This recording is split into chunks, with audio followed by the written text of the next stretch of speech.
Hello there. No, hang on. I'm sure I can do that better. Wait. Hello there. Better. J.K. Rowling's Harry Potter franchise is one of the most beloved works of literature to come out of the modern era. Rowling's creativity and characters took an entire generation by storm. And honestly, her literary legacy is pretty much all but guaranteed, despite the swirl of controversies she's kind of been in the center of in recent years. Now, this video isn't about those controversies. Instead, I want to discuss something that might be relatively controversial as far as the Harry Potter fandom is concerned.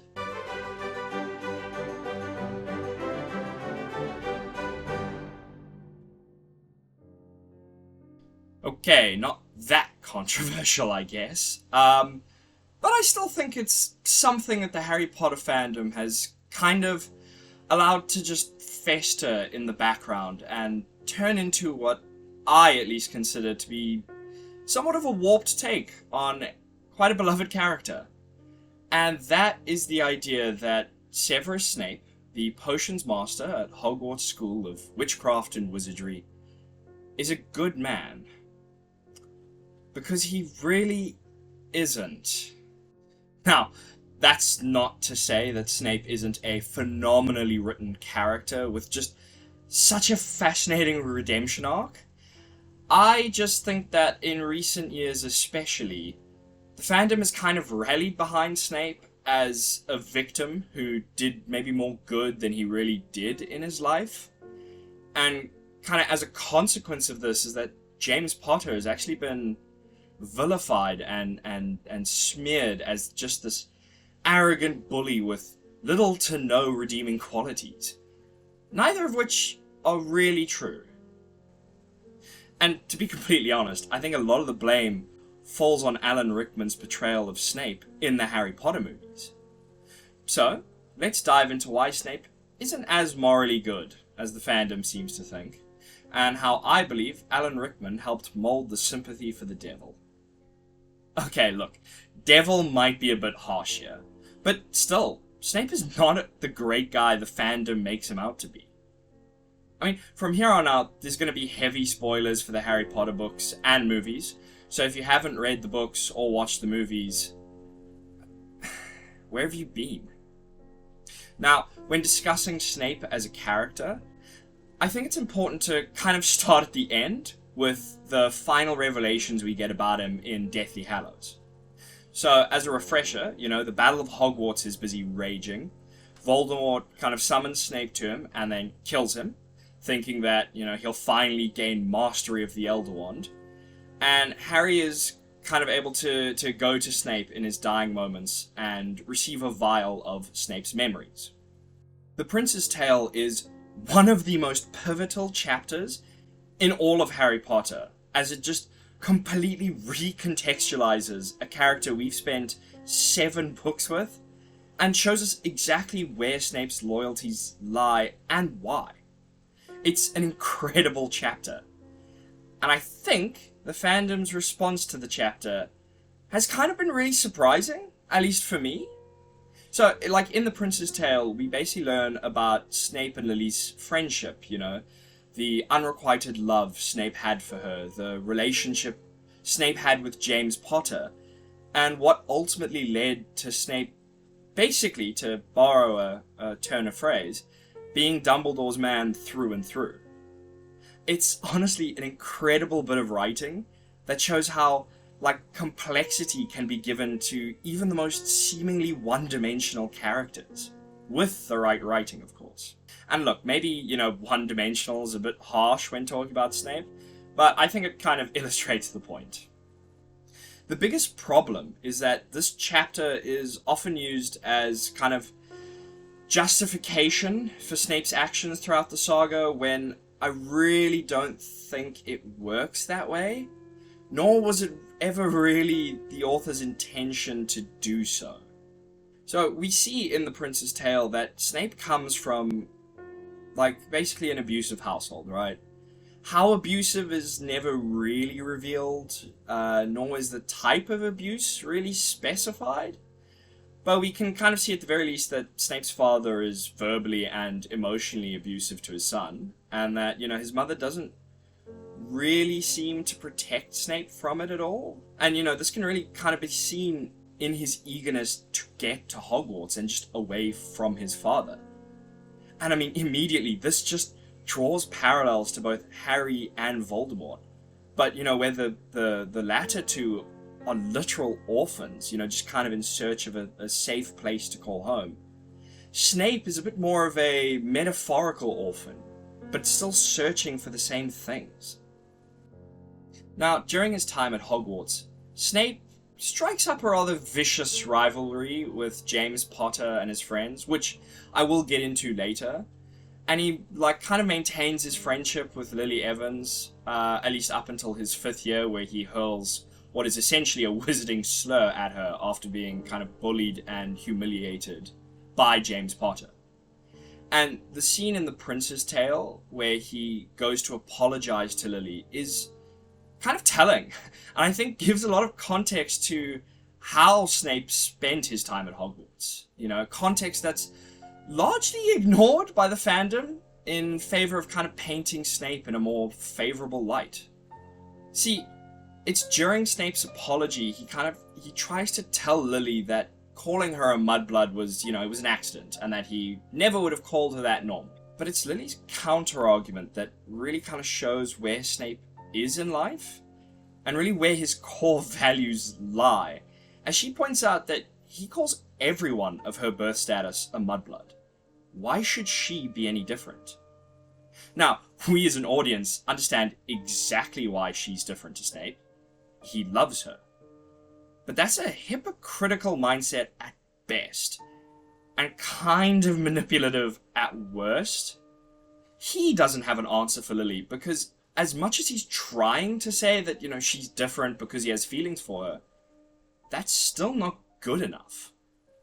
You know, like, Lily points to the people Snape kind of surrounds himself with, and how they all not only have the same mentality, but in a previous scene, we see her tell him that they use serious dark magic to hurt other students.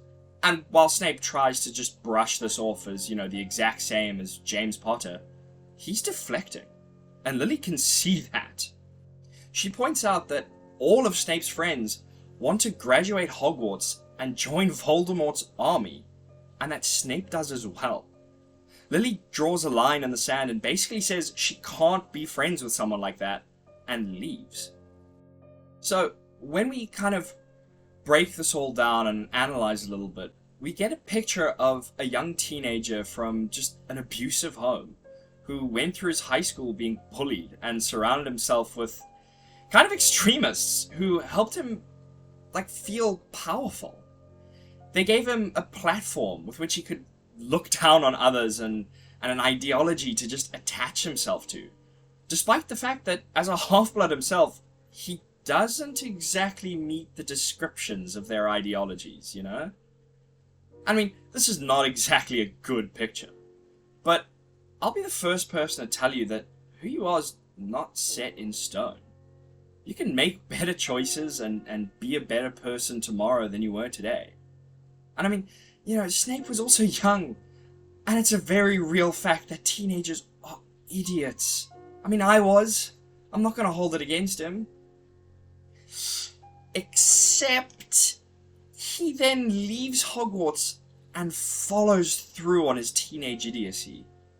And he follows through hard. Like, he joins the side of essentially Wizard Hitler and believes wholeheartedly in Voldemort's ideology. Like, let's not forget here, Snape actually became a Death Eater. He was branded with the Dark Mark, something that we know is only given to Voldemort's inner circle. The people Voldemort himself trusts about as much as he is capable of trust. And then Snape overhears the prophecy given to Dumbledore, and he hastens to go tell Voldemort everything he heard. And it's only when Voldemort himself decides that, you know what, the prophecy's kind of talking about Lily Potter's son, isn't it? Does Snape get cold feet. It's not the countless dead. the innumerable left living in perpetual fear, or even the blatant racism that makes Snape stop and question his actions and choices. It's not even the thought of a young baby being killed. It's the exception he carved out for himself all the way back when he was in high school. The girl he had feelings for. The same girl he's had feelings for so long. And so, he does what everyone does in these situations. He goes to Dumbledore. And he begs Dumbledore to protect Lily. And Dumbledore counters with asking, why haven't you just gone and asked Voldemort to spare Lily Evans and just kill James and Harry?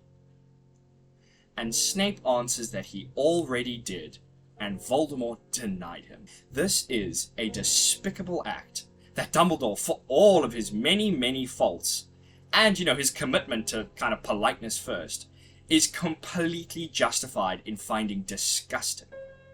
It reveals a young man who just doesn't care about those around him so long as he gets what he wants. A young man who is still so fixated on a high school rivalry and a crush that he's willing to just let innocence die just so long as he gets what he wants. And after just the slightest pushing from Dumbledore, Snape begs him to hide the entire Potter family in exchange for his services. Now, I do have two kind of slight notes here, in that I've always found it really interesting that, despite Voldemort kind of telling Snape he wouldn't spare Lily, he does actually end up giving her the opportunity to live. And, that's exactly why she's able to cast sacrificial protection on Harry. I don't know, it's just kind of interesting to note that Voldemort, I suppose, actually valued Snape enough to try, somewhat, to spare Lily, and that because of that, Snape is responsible for Harry's survival, I don't know, it just adds another layer of just, complexity to the character and just his dynamic with Harry. The second note, though, is that, Dumbledore definitely screwed Snape, right? I'm sure there's no way in hell he wasn't going to do his damnedest to ensure the Potters were protected anyway. And honestly, I'd have to give the timelines another look to be sure. But I'm fairly sure the Potters were already in hiding at that point anyway, right? Huh. Anyway, just some interesting things to take note of, I suppose. After the Potter's death, Snape has to be cajoled into protecting Harry, with Dumbledore constantly using phrases like Lily's son and talking about how Harry's inherited Lily's eyes. Which, brings us kind of neatly to Harry's time at Hogwarts, where I think any notion of Snape being a good man should be so easily disavowed, as he bullies his students into a state of terror just so profound that Neville, one of his students, faces a boggart, and his greatest fear on this earth is revealed to be his teacher. That's honestly unacceptable. There is no defense for utilizing your power as a member of staff to induce just such fear into your students.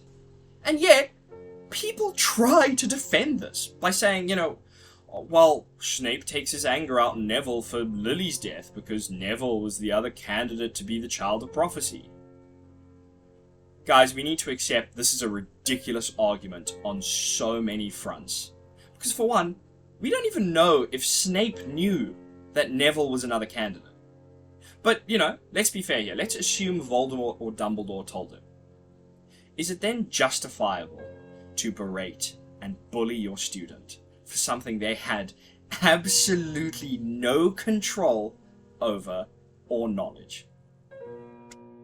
The argument falls apart even further when you just take a step back and say that, if this is how we are characterizing Snape, as just a man who is incredibly reactive to kind of stimuli that remind him of his past, and that, his greatest regret is losing Lily, and, especially the way things ended between them, then we can just turn to his treatment of Hermione to destroy the entirety of that characterization.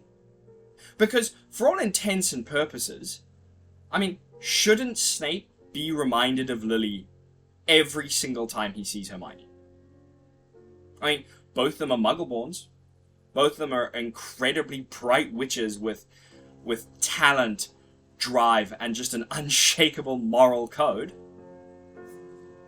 And yet, he goes out of his way to abuse Hermione the same way he abuses any of the other students not in his house. When she's hit by a curse that grows her teeth over large, it cruelly tells her he doesn't see a difference. He berates her as an insufferable know-it-all, and is genuinely, as unpleasant as possible to her. Now, for someone who bullying played such a vital role in the shaping of their life, Snape sure loves to be a bully himself. You know, to just wield that power and hurt to make sure that others are kept down. Look, his favoritism of Slytherin House could be forgiven. I mean, we've all known teachers who have had their favorites. But the Slytherin House we see in Harry's years at school are fundamentally flawed students. I mean, racism abounds throughout all of the students of the house, and Snape does nothing to stop it. I mean, Malfoy frequently gets away with just hurling slurs at Hermione, and others of her birth, to be fair, and Snape does nothing to stop it, or even try and correct the behavior, as is his responsibility as a teacher. This fact is even more damning when you realize that it was Snape's adoption of this very behavior that resulted in the loss of one of the few positive relationships in his life. I mean, it's so interesting to me that a character who is so impacted by bullying would hurl that kind of abuse at developing children, knowing the damage it could be doing. And I mean, sure, it could be true to life, you know, there's the old adage that hurt people, you know? But it's also true to life that those who have gone through, traumatic experiences often do everything in their power to try and just shield others from similar experiences. But, I mean, that's indicative of a problem Snape has. He hasn't actually changed all that much from his own high school days, you know? I mean, he's still lashing out at the world and at people who don't deserve it.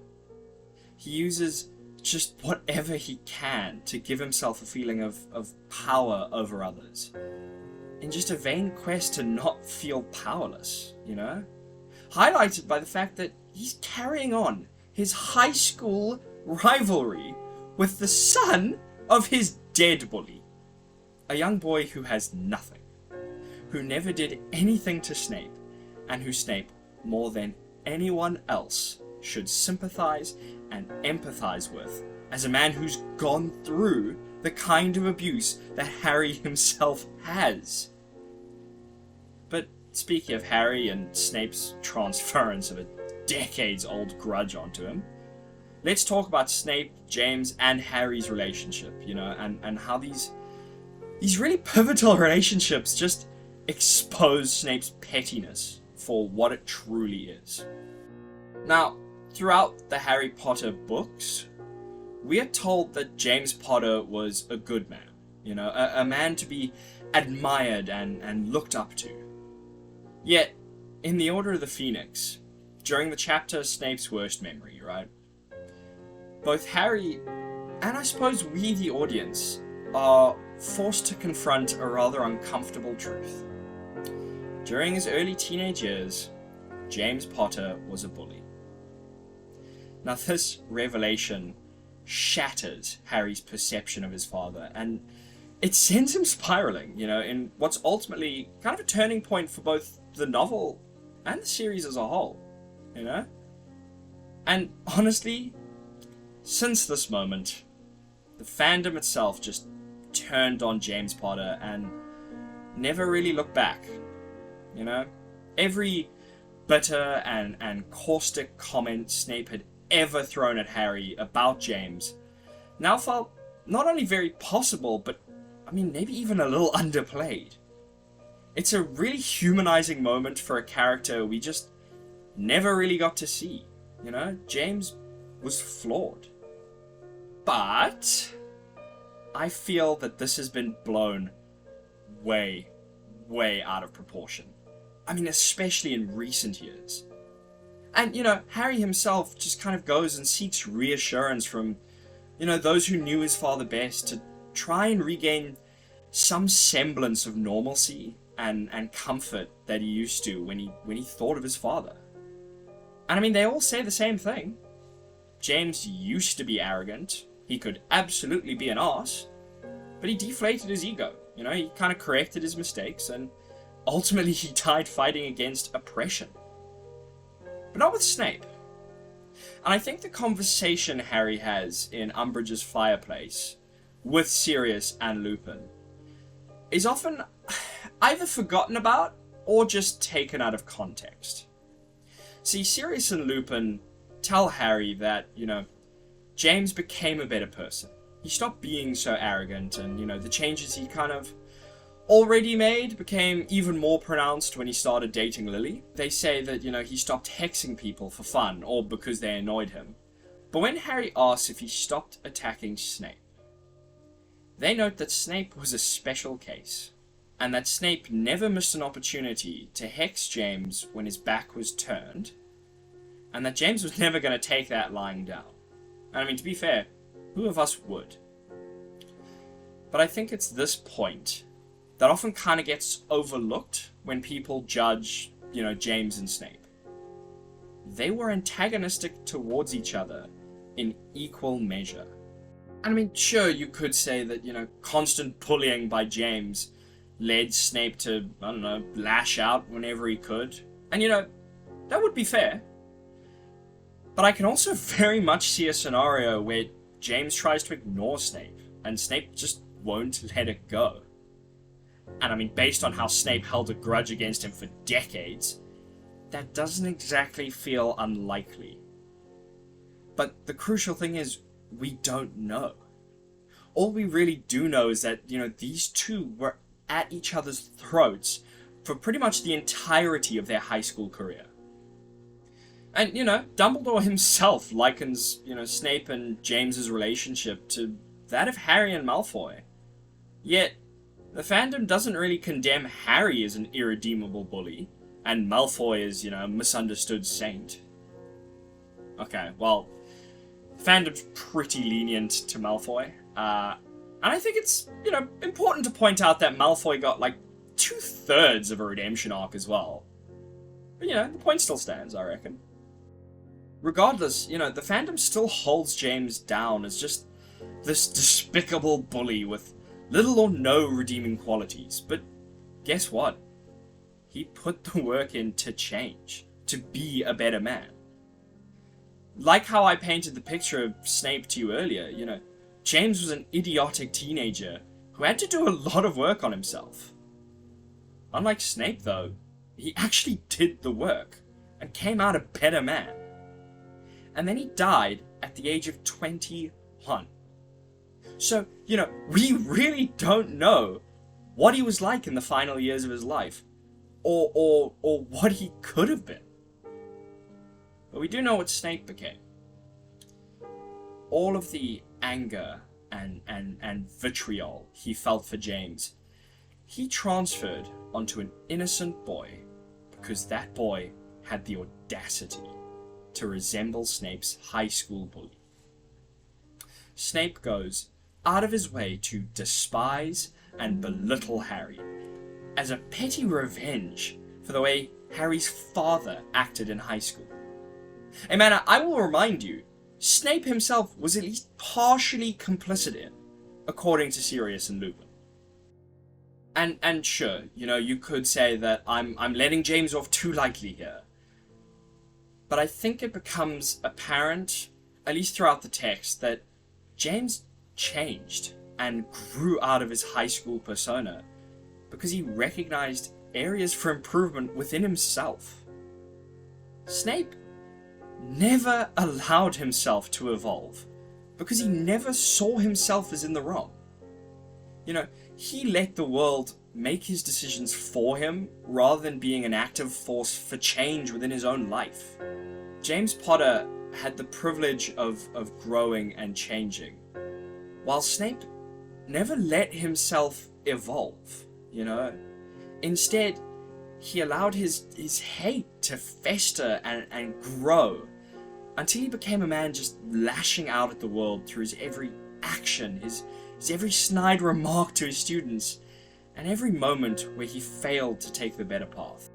And, I mean, sure, you can try to make the argument that, you know, Snape didn't want to seem too friendly with Harry in case Voldemort suspected anything was off. But that's fucking bullshit. For the first 4 years of Harry's schooling career, Snape thought Voldemort was gone for good.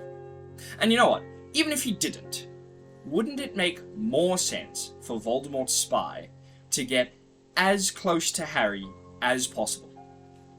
But no.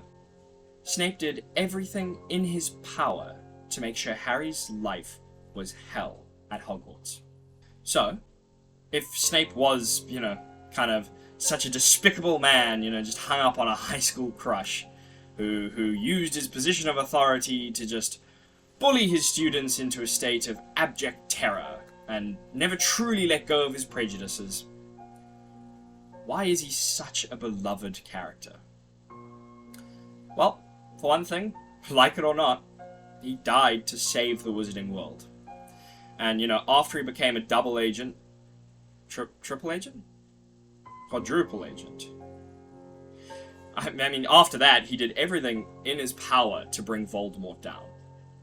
But I think if that had kind of really just been all, we wouldn't have seen this kind of massive shift in how the fandom viewed this character. Instead, I think a lot of the positive feelings towards Snape fall squarely on the late, great shoulders of Alan Rickman. See, Alan Rickman delivered an incredible performance as Severus Snape for a decade in the beloved Harry Potter films. I mean, listen, whoever gets cast as Snape in the HBO reboot, oh, you've got a tough time ahead of you, my friend. Rickman was perfect as Snape. I mean, the moment he admits to still loving a dead woman with the iconic always, hits far harder for me due to Alan Rickman's delivery than the books ever did. Especially because his delivery and emotion make me forget how creepy the moment comes across in the book. You know, Alan Rickman brought a charisma to the role that made him just incredible to watch. And honestly, that on its own might have been enough to change people's mind about Snape. But the movies also did something really interesting when they adapted this particular character. They sanitized him. What do I mean by that? Well, the movies kind of left out Snape's most abhorrent bullying of his students. We don't really see him intimidate and make cruel remarks to his students on a daily basis. Instead, his vitriol is kind of just saved for Harry. And even then, I mean, it's been toned down so that, you know, book Snape's kind of unrelenting hatred doesn't quite seep through all the way. I mean, there's a scene in Half-Blood Prince, right, where Harry has detention after nearly killing Malfoy. Honestly, Harry got off a bit lightly there. But, you know, in the scene, Snape forces Harry to rewrite old detention forms with the express purpose of Harry just experiencing vast emotional pain every time he sees the name of, you know, his recently deceased godfather and the name of his father.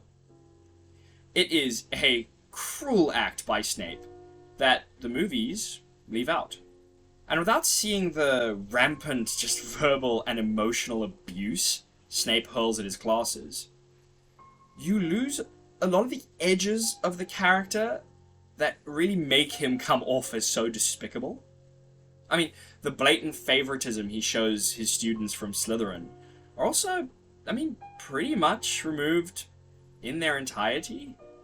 You know, it kind of leaves Snape feeling more like a grumpy disciplinarian with a grudge against Harry, rather than just an out-and-out bully abusing a position of just trust and authority to simply satisfy his own ego. And then, you know, the movie's added scenes that kind of make Snape look like he actually cares, while still obviously removing the scenes that illustrate just his worst nature. I mean, a scene they added that always comes to my mind when I think of just how the movies kind of changed Snape is in Prisoner of Azkaban, when Lupin transforms into a werewolf, and Snape jumps in front of the Golden Trio to just shield them from a mindless and dangerous creature. I honestly can't see Book Snape bothering. And, you know, they removed the scene of Lily and Snape arguing where she reveals that, you know, he hangs around with Death Eater wannabes. It makes Snape kind of come across as maybe more of a misunderstood and bullied loner, rather than a man with just a twisted outlook on life. Now, as I mentioned earlier, you know, Snape's redemption arc is fascinating to examine. I think that one of the main reasons for that is that I'm not entirely sure he actually got a redemption arc. You know, Malfoy goes through the story and kind of experiences changes to his beliefs and life outlook. But ultimately, Malfoy's never really given a fitting conclusion to cap off that redemption arc, which kind of makes... it always leaves people kind of wanting more. But Snape, on the other hand, it feels like every action he ever took in his adult life was due to a lingering obsession with a dead woman. And I'm not really sure it qualifies as true redemption. You know, I mean, especially because it never felt like his core beliefs as a character ever shifted. He never really sought to be a better man. He simply sought to kind of, you know, display his adoration and affection for a woman who never loved him back. There are so many different forms of redemption. One of the definitions is an atonement for a mistake, fault, or guilt. This is kind of most often the form of redemption we see throughout media.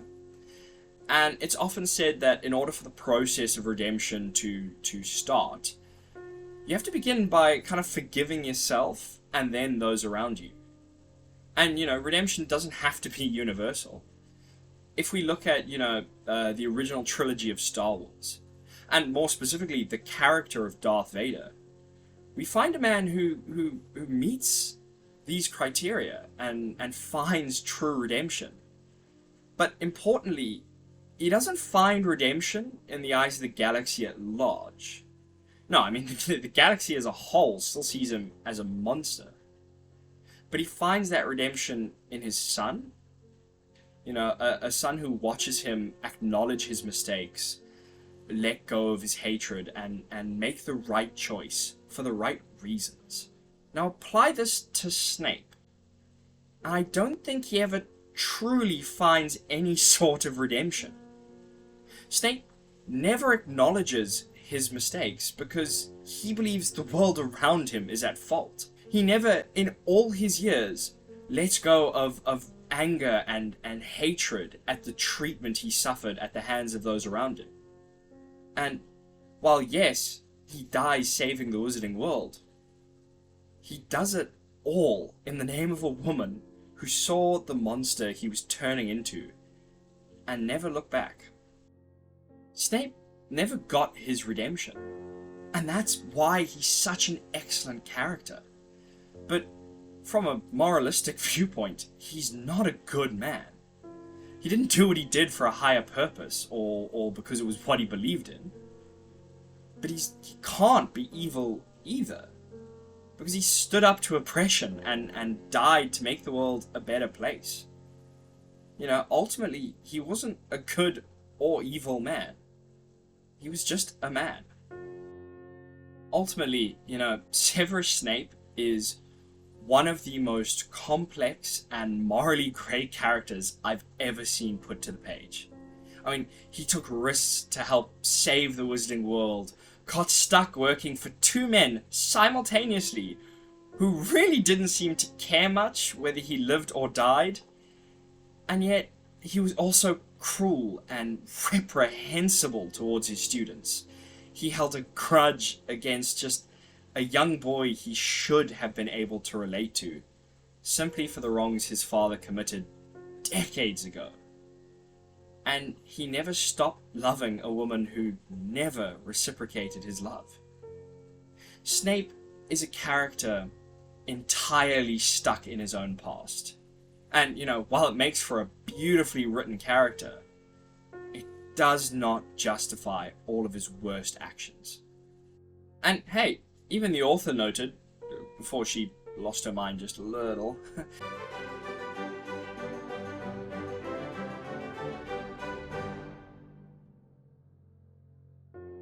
that Snape can't really be placed.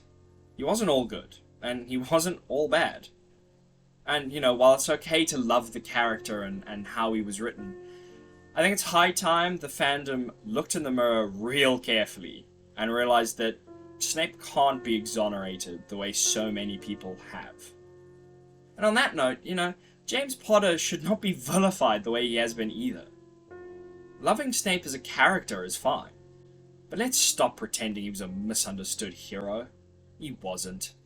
He was a bitter man who made some right choices, but for the wrong reasons.